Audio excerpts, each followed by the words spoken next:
नमस्कार। आपने देखा सदन के अंदर कल लोकसभा में जिस तरीके से नगीना, उत्तर प्रदेश के नगीना से सांसद चंद्रशेखर आजाद ने अपनी बात मुखरता से रखते हुए और दलित शोषित वंचित आवाज को सबसे बड़ी पंचायत में ले जाने के लिए मूंछों से लेकर चमार रेजिमेंट से लेकर और दलितों शोषितों का दिन रात जिस तरीके से मॉब लिंचिंग की तरीके से और अन्य तमाम सारी बातों को, जो बुनियादी मुद्दे हैं जो सैकड़ों सालों से भारत के दलित झेल रहे हैं, उन तमाम मुद्दों को जिस तरीके से कल संसद में रखा, आप भी सुनिए और देखिए, और वीडियो अच्छा लगे तो शेयर जरूर करिएगा। तो चंद्रशेखर जी माननीय सभापति जी, जय भीम। महामहिम राष्ट्रपति जी के अभिभाषण पर धन्यवाद प्रस्ताव पर बोलने को आपने मुझे अवसर दिया, इसके लिए मैं आपका आभारी हूं। सभापति महोदय, सर्वप्रथम मैं बहुजन समाज में जन्मे सभी संतों, गुरुओं, महान पुरुषों को नमन करता हूं, जिनमें महात्मा ज्योतिबा फूले, डॉक्टर बाबा साहब अम्बेडकर और मान्यवर काशीराम साहब को मैं याद भी करता हूं आज के दिन पर। साथ साथ नगीना की महान जनता और भीम आर्मी और हमारी पार्टी आज़ाद समाज पार्टी काशीराम के साथियों का भी धन्यवाद करता हूं। इसके बाद अपने कुल गुरु जगत गुरु सदगुरु रविदास जी महाराज को भी मैं नमन करता हूं, जिन्होंने दुनिया को लगभग 600 साल पहले बेगमपुरा शहर के रूप में दुनिया का सबसे महान लोकतांत्रिक दर्शन दिया।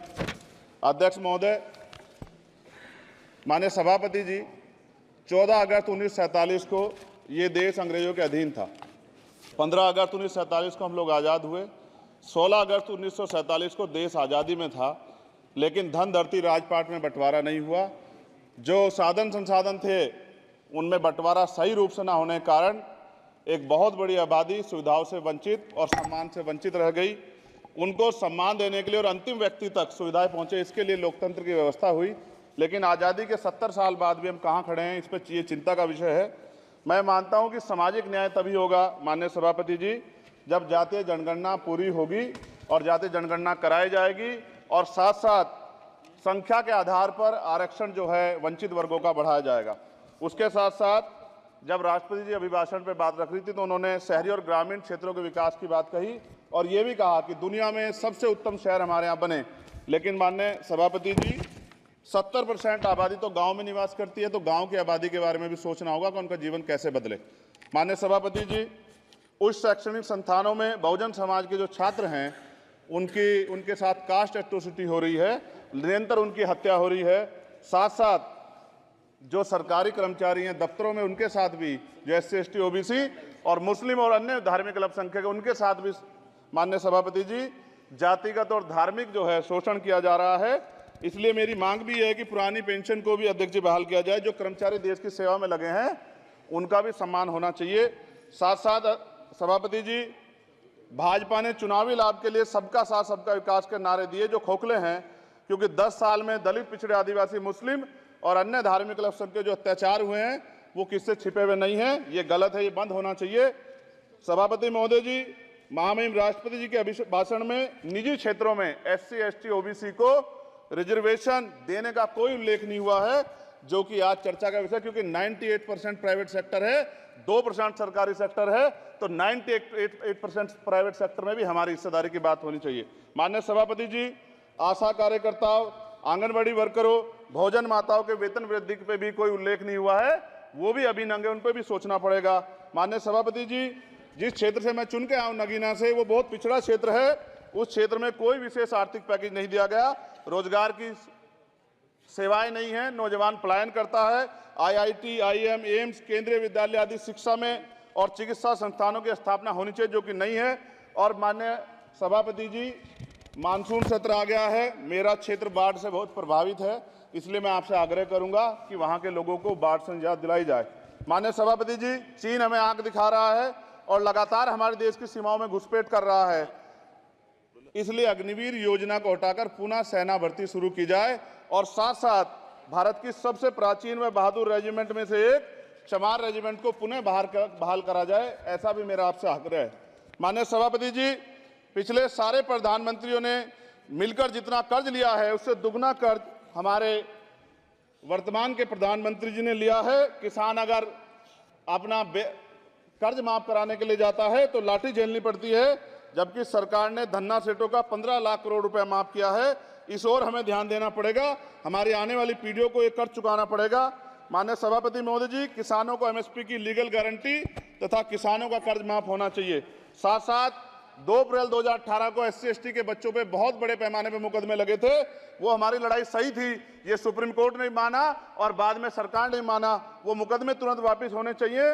माननीय सभापति जी, प्रेस जो है उस पर भी शिकंजा कसा जा रहा है। जो पत्रकार सरकार के खिलाफ बोलता है, नौकरी से हाथ धोना पड़ता है। और सोशल मीडिया हमारा हथियार है, उस पर तरह तरह के प्रतिबंध लगाए जा रहे हैं और विरोध करने वालों को सोशल मीडिया हैंडल भी सस्पेंड करा दिए जा रहे हैं। साथ साथ सभापति जी, पेपर लीक और परीक्षाओं के कैंसिल होने से देश के नौजवानों का भविष्य खतरे में है। नीट, यूपी सिपाही भर्ती सभापति जी और 69,000 शिक्षक भर्ती में आरक्षण घोटाला हुआ है। कोई पूछने वाला नहीं, खून के आंसू रो रहे हैं बच्चे, बेरोजगारी का दंश युवा झेल रहे हैं।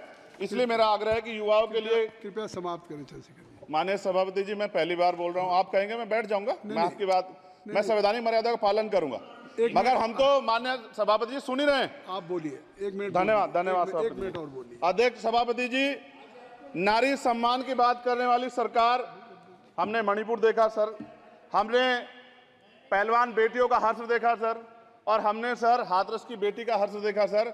और हाथरस के परिवार को जो वादा किया था सरकार ने, वो भी पूरा नहीं किया। और महिलाओं में भी, स्पेशली दलित, पिछड़े और मुस्लिम वर्ग की, आदिवासी वर्ग की महिलाओं के साथ आज भी NCRB का डाटा कहता है सर, जो जुल्म हो रहा है वो सहनीय नहीं है सर। साथ साथ कोविड में तैरती, हमने कोविड में बहुत सुना सर, कोविड में तैरती लाशें भी गंगा में हमने देखी है सर, और मजदूरों का हाल भी हमने देखा है। सभापति जी, बस सब समाप्त कर रहा हूं। नोटबंदी पे छोटे मजले उद्योग की जो कमर टूटी वो भी हमने देखी है। सभापति जी, शैक्षणिक संस्थानों, विश्वविद्यालयों में, चिकित्सा संस्थानों में OBC ST के योग्य अभ्यर्थी को NFS करके जिस तरह निकाला जा रहा है, लेटरल एंट्री करके जिस तरह हमारे रास्ते बंद किए जा रहे, ये भी हम देख रहे हैं सभापति जी। साथ साथ मेरा ये कहना है सर, ये सबका इशू है कि प्राइवेट कर्मचारी सर और सरकारी भी कई जगह पे 8 से ज्यादा घंटों से काम करते हैं और उनको जो सर उचित वेतन भी नहीं मिलता। तो न्यूनतम वेतन 20,000 रुपए तय हो और 24 घंटे की ड्यूटी। उदाहरण के तौर पे यूपी पुलिस सर बहुत पूरा काम करते हैं वो लोग। वो राज्य के विषय हैं। आप सर मैं आपके राज्य सरकार के लिए भी आपके संज्ञान में डाल रहा हूँ। विषय सर पुलिस सब जगह है सर, लेकिन सवाल ये है सर, बहुत पसीना बातें हैं, 8 घंटे की ड्यूटी और वेतन विसंगति, वोटर स्कीम से उनको जो बाहर किया जाए। माननीय सभापति जी, 1 मिनट चाहिए सभापति जी। राष्ट्रपति जी ने धर्म के बारे में बात की थी। राम मंदिर से पहले हमारे गुरुघर तुगलकाबाद का फैसला आया था राष्ट्रपति जी, वो सभापति जी अभी तक दिल्ली में स्थित सदगुरु रविदास जी महाराज का गुरुघर नहीं बना। साथ साथ सभापति जी, अपनी बात को खत्म करते हुए मैं आपसे कहना चाहता हूं कि जितना देश दूसरों का है सर, इतना हमारा भी है।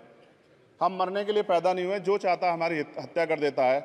मूछें रखने पे, घोड़ी पे बैठने पे, मटकी छूने पे हमारी हत्या हो रही है। क्या बदला है सर 70 साल बाद भी?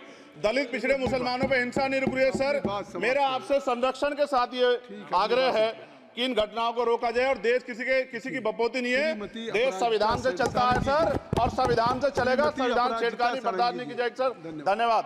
आपने देखा चंद्रशेखर ने किस तरीके से अपनी बात रखी, और बात रखने के साथ साथ इस वीडियो को ज्यादा से ज्यादा शेयर करिए और चैनल को सब्सक्राइब करिए। मिलते हैं अगले वीडियो में, तब तक के लिए नमस्कार। जय हिंद, जय भारत।